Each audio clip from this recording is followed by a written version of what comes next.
Hello friends, good afternoon. I think all you are fine and study is going on. अभ्यास चालू आहे. Very good. अभ्यास चालूच राहिला पाहिजे. कारण शाळा तर बंद आहे. अभ्यास तर चालू राहिलाच पाहिजे. Okay. In our last lecture we have seen that in the story of Journey to the West, what we have done? We have seen that the goddess of mercy assigned a task to three special people. To the three special peoples. Who are they? Sun Wukong or the Monkey King, Zhu Bazzi or the Pixie, and Sha Wuzing or Sand Priest. They are assigned a task. What task? To save or vanquish the demons for the safety of Yuan Chang. For the safety of Yuan Chang. And who had assigned task to these three people? Goddess of mercy. That is Guanyin deity. Guanyin deity. These are some new words for us. But if you read the para again and again, definitely you will remember them. These characters, the three special characters who are assigned a task of safety of Yuan Chang, Sun Wukong, Zhu Bazzi, and Sha Wuzing. Okay, Sha Wuzing. Now we will see the next part. First of all, see some words from our last para. I will show you them. The first is gobble up. First is gobble up. What is gobble up?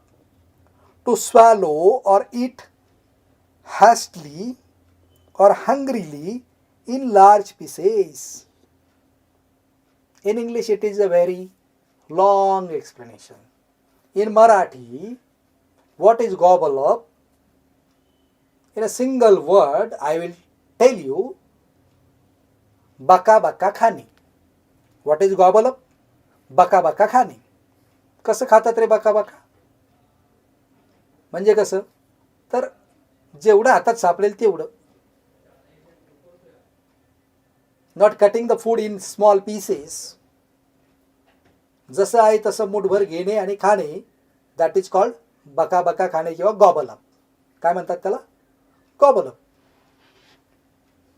Second word is the holy monk. The holy monk. Who was the holy monk? Yuan Chang. Yuan Chang was the holy monk in this story. Who had traveled from China to India and again after gathering the scriptures, Buddhist scriptures, he traveled from India to China. And in this story, he is called the holy monk. What is monk? The monk is a person who practices religious asceticism by monastic living. Religious asceticism by monastic living. Monastic living म्हणजे काय, साधूप्रमाणे सगळे ते साधूचे कपडे किंवा मॉंगचे कपडे जे असतात, तुम्ही पाहिलंय आपल्याकडचे साधू भगवे कपडे घालत असतात, तसं जे बौद्ध भिक्खू असतात ते देखील एक डार्क रेडिश कलरचा त्यांचा पेहराव असतो. तशा प्रकारचा तो मॉंगचा पेहराव घालणारा जो व्यक्ती असतो बौद्ध धर्मामध्ये, त्याला आपण द होली मॉन्क म्हणजे काय, पवित्र भिक्षू असं म्हणतो. The holy monk either alone or with any number of other monks. एक तर हा भिक्षू एकटा असतो किंवा त्याच्याबरोबर अनेक भिक्षू त्या ठिकाणी असतात. The holy monk. Next word is, I already explained you, that is Guanyin deity. Guanyin deity, the goddess of mercy. In Buddhist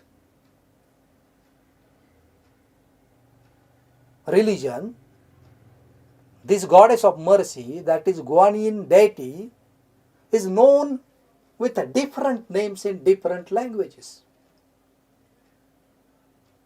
In German language, Japanese language, it has a different name. In Mongolian, it has a different name. In Chinese, it has a different name. In Hong Kong, it has a different name. You can find all these names on Google. You can find them on Google. The different names of Guanyin deity, the goddess of mercy, from Buddhist religion. Okay, what is it? The Guanyin or Guanyin is an East Asian bodhisattva associated with compassion and venerated by Mahayana Buddhists and followers of Chinese folk religions, also known as goddess of mercy. कोण आहे guanine deity? तर पूर्व आशियामध्ये जे बोधिसत्व आहे, बौद्ध धर्मातलं बोधिसत्व, त्याच्याबरोबर ही जी compassion आहे, करुणा, बुद्ध धर्मामध्ये जे काही काही तत्वज्ञान आहे ते दया, करुणा याच्याशी ते संबंधित आहे. तर कंपॅशन, करुणेशी संबंधित असणारं ईस्ट एशियन बोधिसत्व म्हणजे ग्वानिन डेटी. तसेच it is venerated by Mahayana Buddhist. जे महायज्ञ बौद्ध आहेत, बौद्ध धर्मातले जे महायज्ञ बौद्ध मोठमोठे भिक्षू किंवा महायज्ञ बौद्ध जे यांना म्हटलं जातं, जे डेटी आहेत, देवता आहेत, त्यांना आदराने बौद्ध धर्मामध्ये पुकारलं जातं. आणि who are the followers of Chinese religion, Chinese folk religion, जो चीन मधला लोकधर्म आहे, त्या लोकधर्माचे जे फॉलोअर आहेत, असे महायज्ञ बौद्ध यांना काय म्हटलं जातं, काय त्यांना समजलं जातं? They are called as guanine डेटी. त्यांना काय समजलं जातं? ग्वानिन डेटी, which is also non as goddess of mercy. काय म्हटलं जातं? Goddess of mercy. ओके.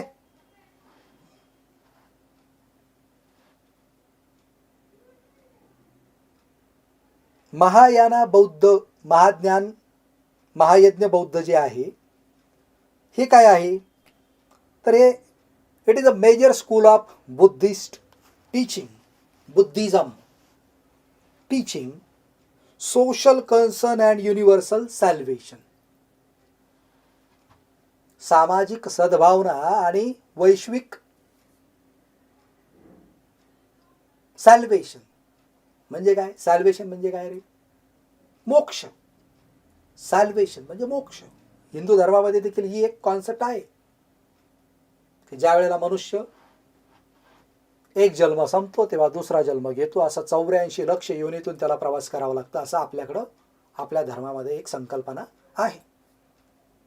आणि जेव्हा मनुष्य जन्मच घेत नाही पुढचा, त्यावेळेला तो मोक्ष प्राप्तीला जातो. That is called salvation. Universal salvation and social concern, these two concepts are related to the Mahayana Buddhist, that is महायज्ञ बौद्ध. आणि हे जे महायज्ञ बौद्ध आहेत, who are the followers of Chinese folk religions. Chinese folk religions म्हणजे Chinese लोकधर्माशी रिलेटेड हे महायज्ञ बौद्ध आहेत. त्यांनाच गॉडेस ऑफ मर्सी म्हटलं जातं आणि तेच ग्वानिन डेटी म्हणून ओळखले जातात. ओके, तुम्ही नंतर ह्या सगळ्या गोष्टी शोधू शकता. ग्वानिन डेटी हा शब्द मी मुद्दाम तुम्हाला समजावून सांगितला, बिकॉज दिस ग्वानिन डेटी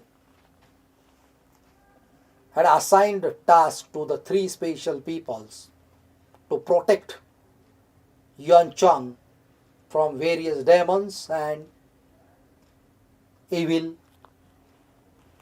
bodies. Okay, now we will see our next part.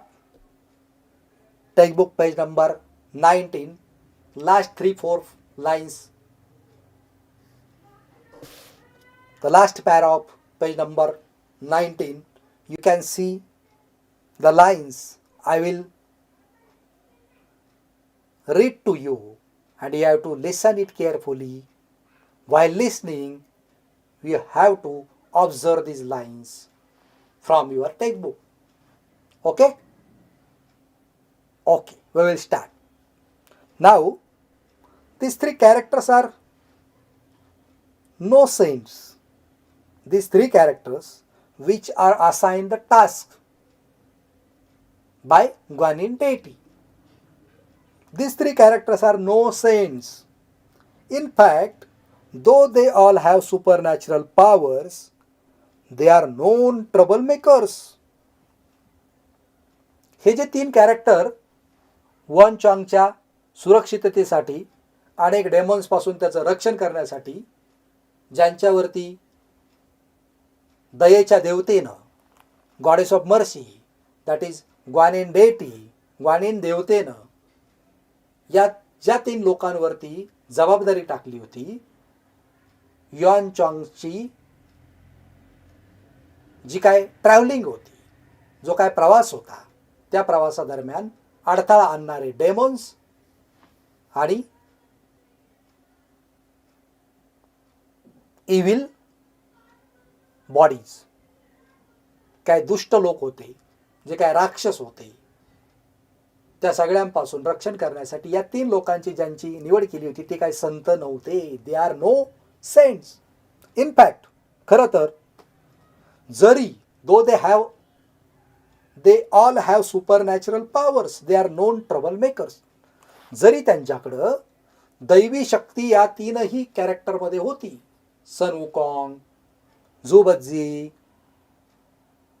आणि सँड प्रिन्स्ट, बरोबर, या सगळ्यांमध्ये जरी सुपरनॅचरल पॉवर होती, दैवी शक्ती होती, तरी देखील ते कशासाठी ओळखले जात होते? कशासाठी?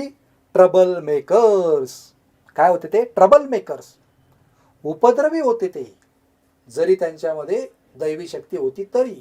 मग यांच्यावरती गॉडेस ऑफ मर्सीनं युआन चॉंगचं प्रोटेक्शन, संरक्षण करण्याची जबाबदारी का सोपवली असेल? तर बघा, so the gods have thrown them out of heaven. हे ट्रबल मेकर्स होते, जरी त्यांच्यामध्ये सुपर नॅचरल पॉवर होती तरी दैवी शक्ती असूनही उपद्रवी तिघही होते. उपद्रव मूल्य त्यांच्यामध्ये भरपूर होतं. ते लोकांना त्रास द्यायचे, म्हणून त्यांना हेवनमधून देवतांनी काय केलं होतं, बाहेर फेकलं होतं. काय केलं होतं, the gods have thrown them out of heaven. स्वर्गाच्या बाहेर त्यांना हाकलून दिलेलं होतं, त्यांना फेकून दिलेलं होतं देवतांनी. कशामुळं, because though they are all have super natural powers, they are known trouble makers. Trouble making हे त्यांची हॅबिट होती, लोकांना उपद्रव करणे त्यांची सवय होती. त्या सवयीमुळं देवांनी त्यांना स्वर्गामधून बाहेर हाकललं होतं. पुढं, हावेवर द काइंड डेटी guanine has offered each of them one more chance. Now look on page number 20. Textbook page number 20. However, the kind deity Guanyin has offered each of them one more chance. आणि या स्वर्गामधून त्यांना बाहेर फेकल्यामुळं त्यांना एक संधी goddess of मर्सीनं, Guanyin देवतेनं, दयेच्या देवतेनं त्यांना एक संधी त्यांना ऑफर केलेली होती. काय होती ती संधी? If you help the holy monk in its pilgrimage to India, if you use your powers for this good work, then you may return to heaven. त्यांना संधी दिली, परंतु अट काय होती? दयेच्या देवतेनं या सगळ्यांना हेवनमधून बाहेर देवतांनी हाकलून दिल्यानंतर परत येण्याची एक संधी दिली, परंतु अट ठेवली. काय अट होती? की हा जो होली मॉन्क आहे युआन चॉंग, याच्या प्रवासाच्या दरम्यान तुम्ही तुमच्या सुपर नॅचरल पॉवर, ट्रबल मेकिंगची पॉवर नव्हे, सुपर नॅचरल पॉवरचा उपयोग तुम्ही जर त्या होली मॉन्कच्या संरक्षणासाठी, म्हणजे चांगल्या कामासाठी, तुमची चांगली शक्ती, वाईट शक्ती नव्हे, चांगली शक्ती जर तुम्ही वापरली, तर तुम्हाला हेवनमध्ये परत येण्याची एक संधी गॉडेस ऑफ मर्सीनं, ग्वानिन देवतेनं, दयेच्या देवतेनं त्यांना एक संधी दिली. या तीनही स्पेशल पर्सनला. Okay, that is why the three characters have agreed to be Yuan Chong's disciples and to help Yuan Chong in his difficult journey. आणि म्हणून या हेवनमधून त्यांना बाहेर टाकल्यामुळं परत हेवनमध्ये, स्वर्गामध्ये प्रवेश मिळवण्यासाठी या तीनही कॅरेक्टर्सनं जी काय टास्क त्यांना असाइन केलं होतं दयेच्या देवतेनं, ते त्यांनी स्वीकारलं. कोणतं टास्क होतं ते? तर युआन चॉंगचे शिष्य म्हणून त्यांनी युआन चॉंगला त्याच्या या खडतर प्रवासामध्ये मदत करण्याचं टास्क, त्याचं संरक्षण करण्याचं टास्क या तीनही व्यक्तींनी, मंकी किंग, पिक्सी आणि सँड प्रिस्ट, या तिघांनी देखील हे जे काम होतं ते काम त्यांनी स्वीकारलं. कशासाठी? तर त्यांना परत एकदा स्वर्गामध्ये जाण्याची संधी त्या कामामुळं मिळणार होती. By using their super natural powers for good reason, not their trouble making powers for bad reason. Okay, लक्षात येत आहे तुमच्या? Good. And sure enough they have many thrilling, exciting and sometimes humorous adventures on the way to the holy land, India. आणि जेव्हा हा प्रवास सुरू झाला युआन चॉंगचा, तेव्हा त्या प्रवासामध्ये या तिघांनाही अनेक थ्रिलिंग, थरारक, एक्साइटिंग, शोभक, थरारक, शोभक and sometimes humorous adventures, अनेक गमतीशीर, धाडस, साहस त्यांना या प्रवासामध्ये, traveling to Holy Land. Which was Holy Land for Yuan Chong? India was the holy land for Yuan Chong because he would like to gather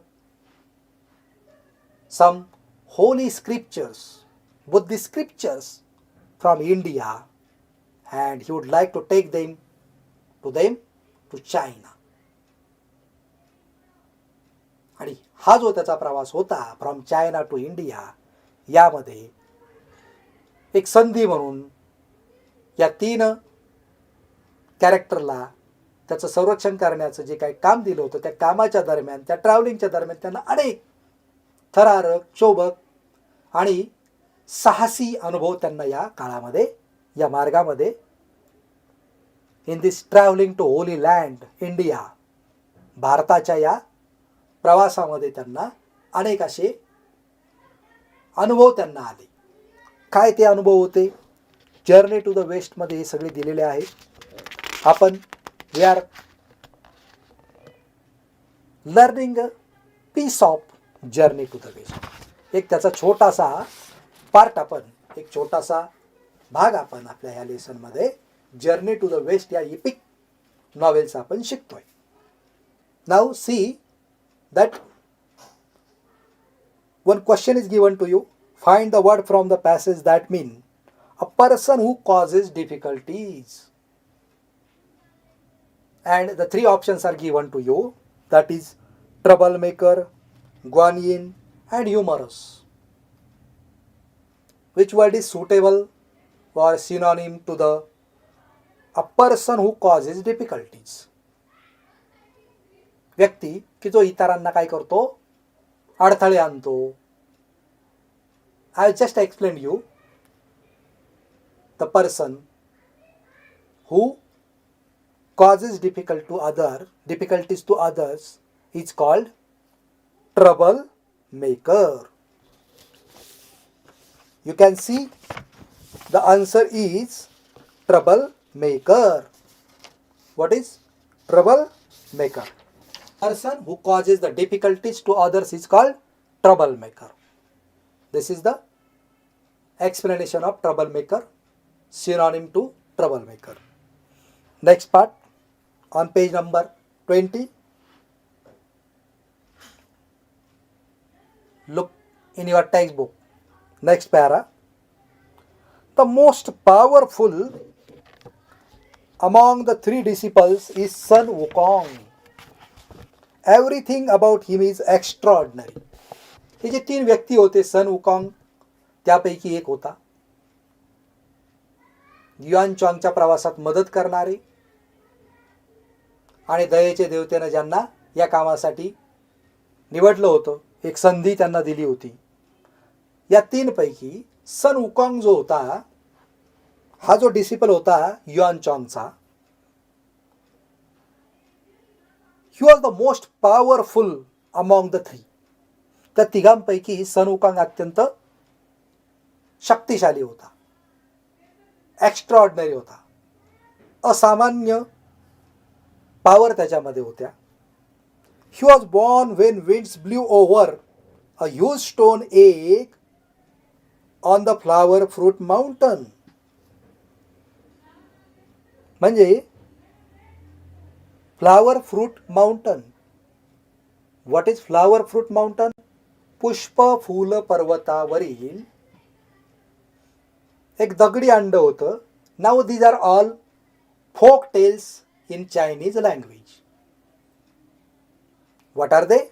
just I have explained you earlier. These all are the folk tales in Chinese religion किंवा Chinese religious literature. या ज्या folk tales या प्रवासादरम्यान आपल्याला ऐकायला मिळतात, त्याच्यापैकी सन Wukong जो एक powerful out of the 3 persons, 3 disciples of Yuan Chong, Sun Wukong was an extraordinary personality. He was born when winds blew over a huge stone egg on the flower fruit mountain. म्हणजे पुष्पफूल पर्वतावरील दगडी अंड्यावरून जेव्हा वारे वाहत होते त्यावेळेला या सन वुकॉंगचा जन्म झाला. Sun Wukong means he is called also the monkey king. वानरांचा राजा असं देखील त्याला नाव आहे. Sun Wukong or the monkey king who was the strongest powerful personality out of 3 disciples of Yuan Cheng.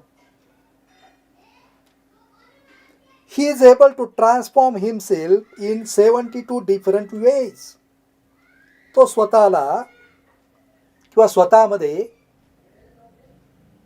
72 प्रकारे वेगवेगळ्या कॅरेक्टरमध्ये वेगवेगळ्या स्थितीमध्ये तो स्वतःला ट्रान्सफॉर्म करू शकत होता.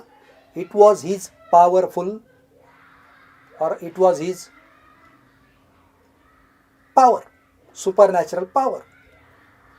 72 प्रकारे तो स्वतःला वेगवेगळ्या फॉर्ममध्ये वेगवेगळ्या वस्तूमध्ये किंवा वेगवेगळ्या व्यक्तींमध्ये स्वतःला तो काय करू शकत होता, बदलवू शकत होता. किती प्रकारे? 72, 72 kind.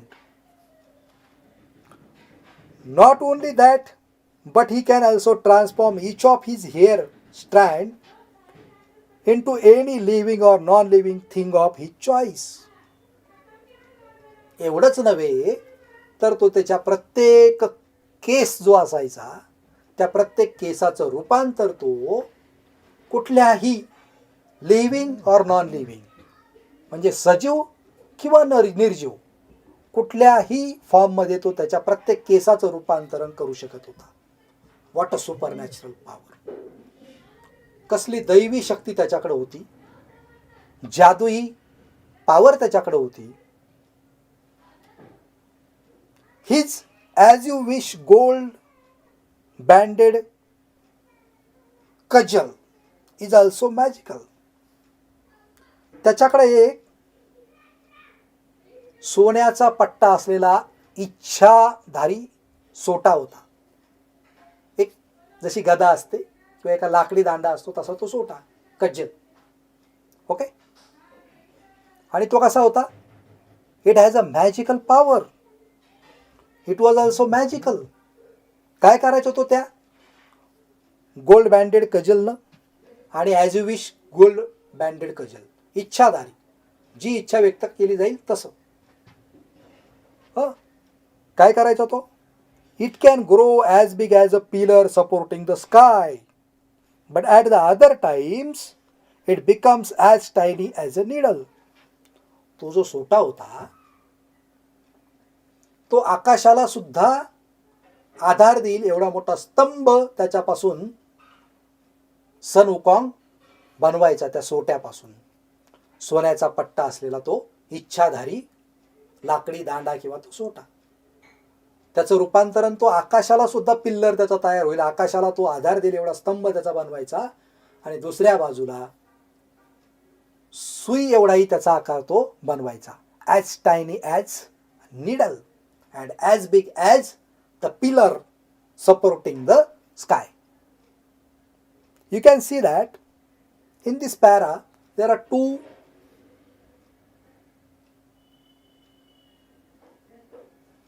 adjective phrases you can see. As big as tiny as. ती उपमा दिलेली एक. As big as what? The pillar supporting to the sky. And as tiny as a needle. Okay. We can also use this type of phrases in our daily communication, in our writings. अशा प्रकारचे शब्द जर आपण लक्षात ठेवले एखाद्या गोष्टीचं वर्णन करण्यासाठी, just like as soft as cotton, as white as snow. बर्फ किती पांढरा शुभ्र असतो. As white as snow. We can say that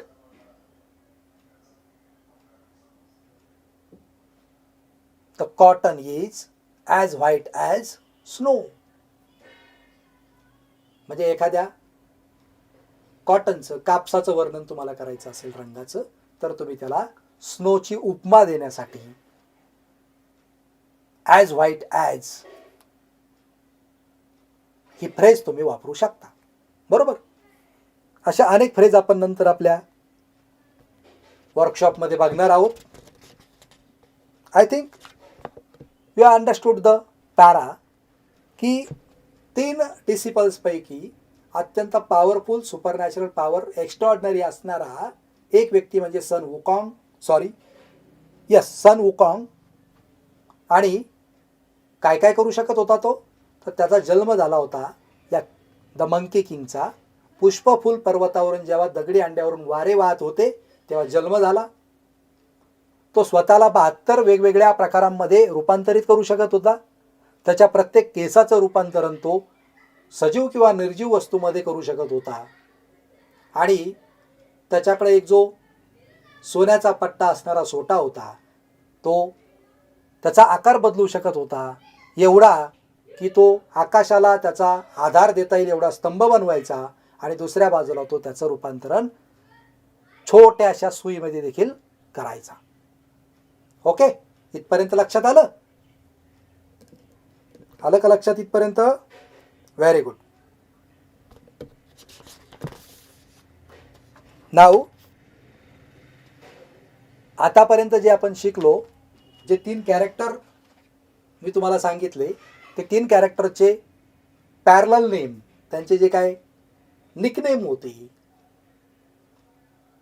त्या निकनेम तुमच्या लक्षात आहेत का ते एकदा चेक करा. I will show you the question. Let's see.